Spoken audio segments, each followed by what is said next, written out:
Selisih wangi seliramu tumaking sirno ojo tangingkanmu guling awas jok ngetoro aku lagi bang wingo cinta tengkang tak utusi Dudio sembarang wujud layu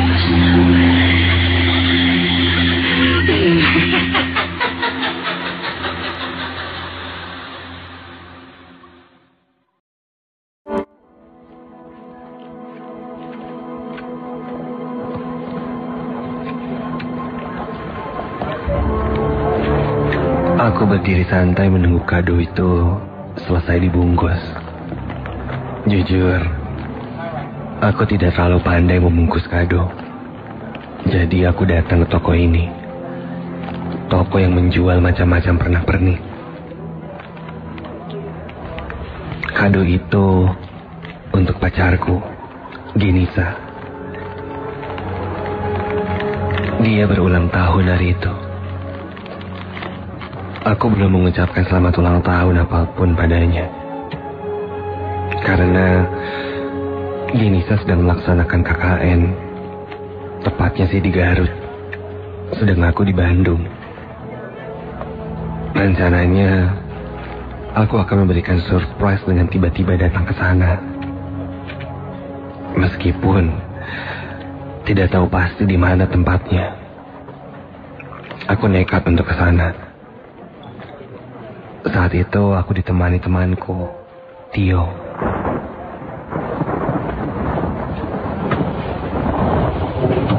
Bandung saat itu turun hujan sejak sore. Membuatku ngaret berangkat ke sana. Sekitar jam 8 malam, akhirnya aku menyetir mobilku melaju ke arah Garut. Kue dan kado sudah tertata rapi di jok belakang. Sedang Tio duduk dengan santainya di sebelahku.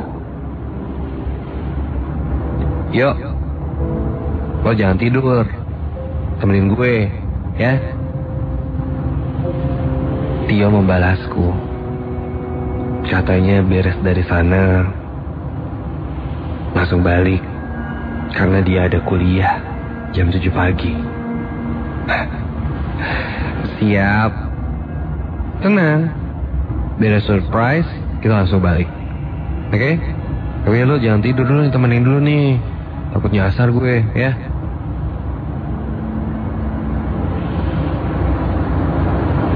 Rute yang kami lewati adalah melalui jalur Nagrek.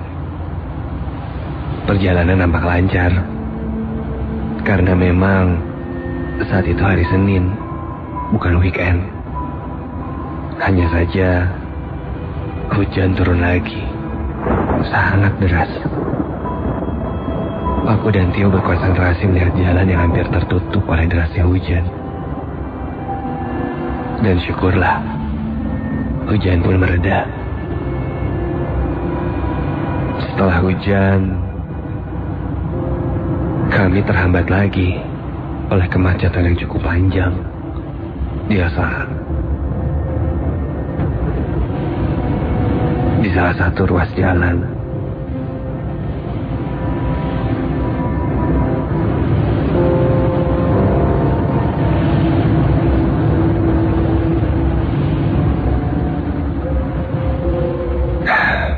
Ada apa nih? Celakaan gitu. Begitu simakku. Ternyata ada genangan air yang cukup tinggi. Bisa dibilang banjir. Jadi perjalanan pun sedikit terhambat saat itu. Namun aku coba untuk santai dan melaju melewati banjir itu.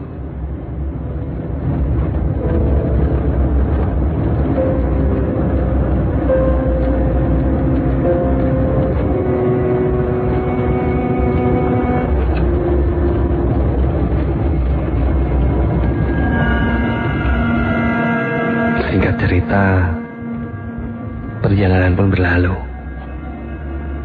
Hingga jam 11:30 malam, kami sampai di Garut.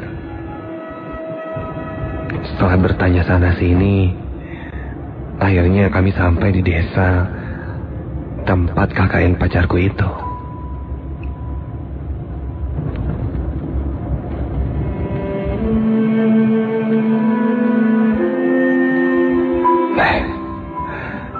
Surprise pun berjalan dengan lancar. Kini saya sampai menangis terharu. Berhasil. Setelah lama mengobrol, sekitar jam 1 malam, Tio mengajakku pulang. Dia mengingatkan lagi dia kuliah jam 7 pagi dan takut mengantuk di jalan katanya. Iya santai. Gak bisa lihat orang pacaran sih lo ah. Gitu, candaku. Aku lalu berpamitan dengan pacarku. Dan sekitar jam 1 lebih, kami pun pulang bertolak ke Bandung.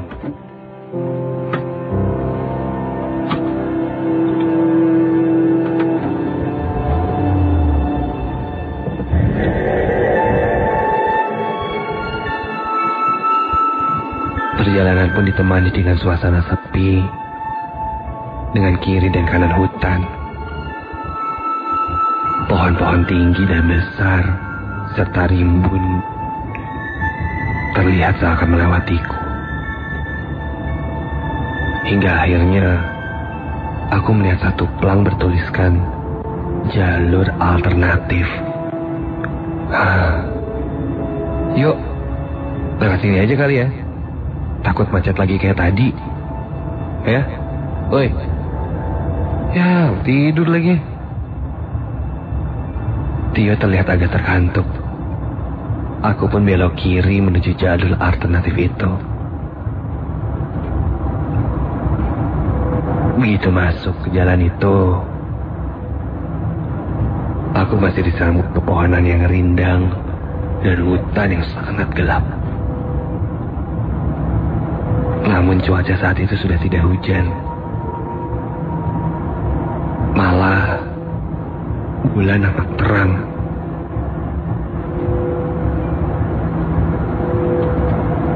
Kebangunkan Tio. Woi, bangun lo.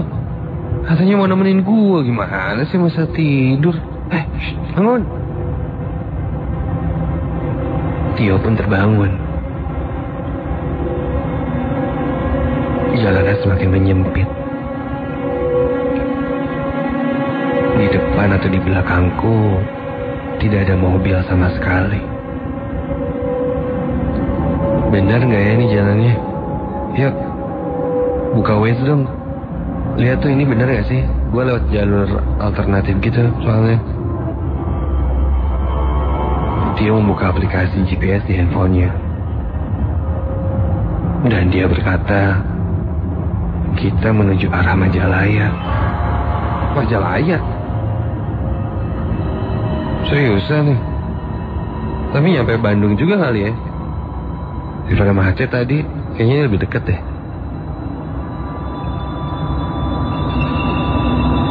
Aku memang agak buta arah. Sampai kulihat di depan ada warung kopi dengan cahaya yang remang-remang. Terlihat ada 2 orang bapak-bapak sedang duduk di depannya. Sejak mobilku mendekatinya, kedua bapak itu terus melihat ke arah mobilku ini. Kami pun melewatinya. Apa tuh orang lihat ya? Ada yang aneh gitu. Kalau ada warung, berarti suka ada mobil yang lewat juga yang jualan soalnya.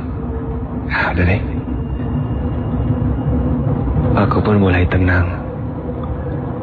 Hingga di depanku kini terlihat sebuah cahaya.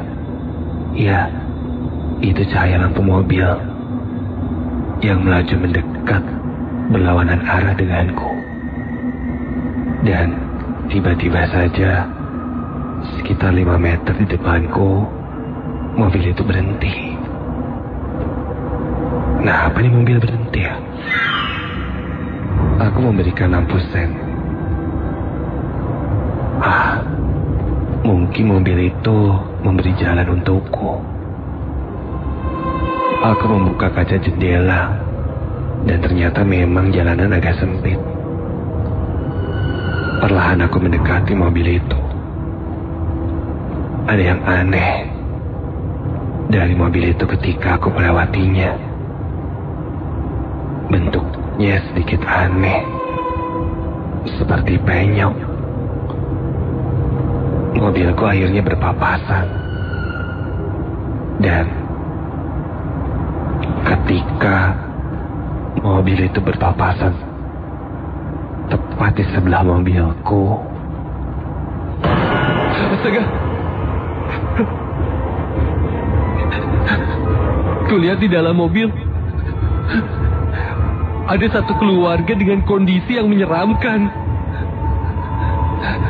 Seorang bapak-bapak duduk di kursi pengemudi dengan wajah yang hancur dan berdarah. Di sampingnya seorang ibu-ibu yang lehernya patah serta anak kecil dengan kepala yang bocor duduk menatapku dari kursi belakang. Itu, aku langsung menutup jendela dan menancap gas sekencang mungkin. Aku lihat lagi di spion, ternyata di belakangku tidak ada apa-apa.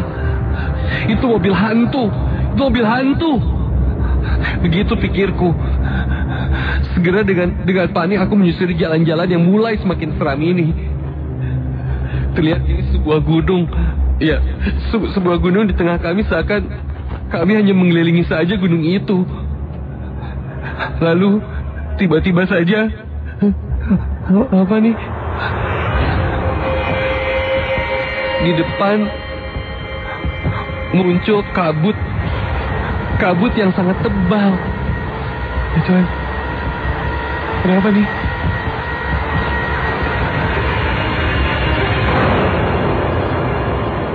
Kabut itu membuat jarak pandangku, membuat jarak pandangku tidak begitu jelas kali ini. Aku memasang lampu jauh dan astaga, apa itu? Terlihat di kiri dan kananku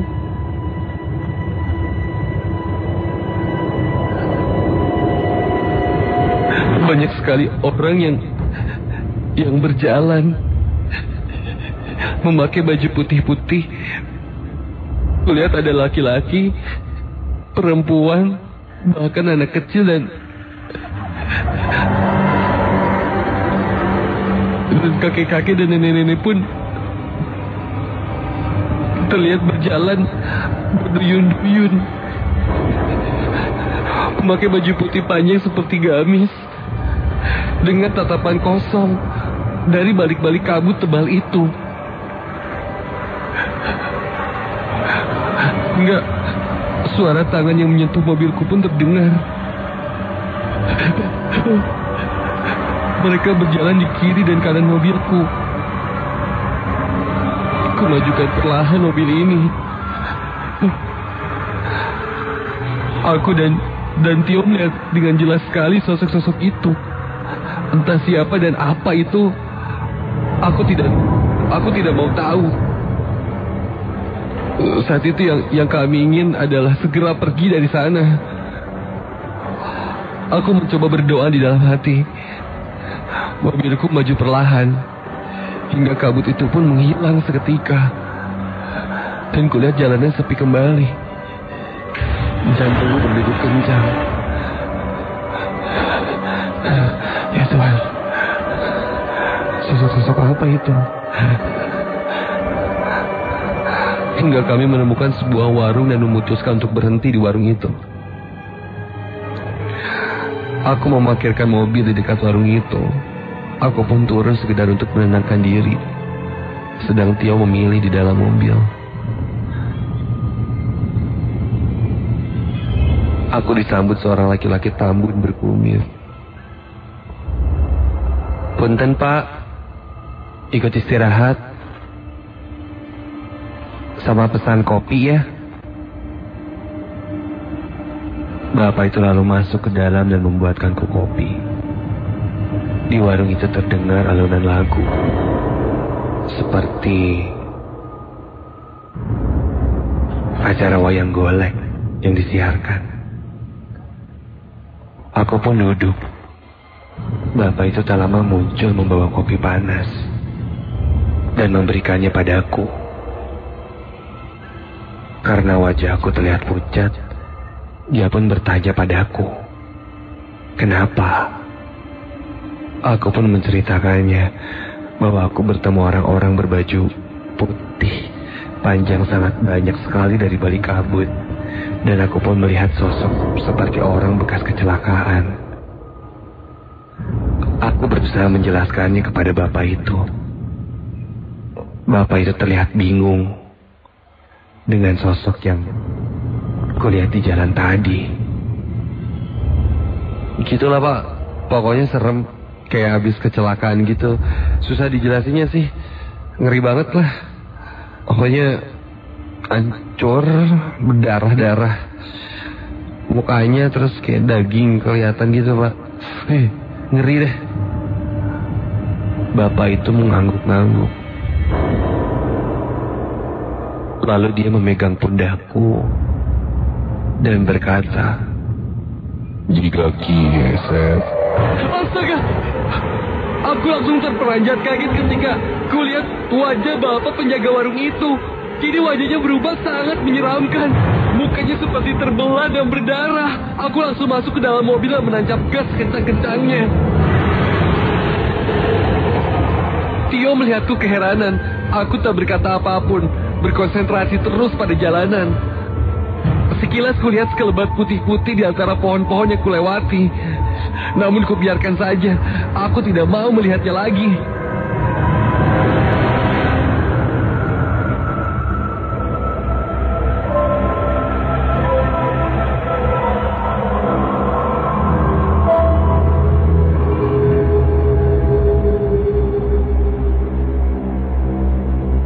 Singkat cerita, aku pun berhasil keluar dari jalan itu dan langsung menuju ke Bandung. Sampai di Bandung, jam menunjukkan jam 3:30 subuh. Ayahku menyambutku dan bertanya kenapa selarut ini. Aku bercerita dan menjelaskan semuanya. Ayahku berkata, jalur yang kulewati itu adalah jalan Cijapati yang memang dikenal angker. Jarang sekali ada yang lewat sana dengan sengaja. Dan itu pun jalur alternatif terakhir yang digunakan jika macet sekali. Selebihnya tidak ada yang berani melewatinya. Ya mungkin hanya aku saja yang malam itu melewatinya. Di malam Selasa, yang juga dipercaya sebagai salah satu malam yang sakral selain malam Jumat.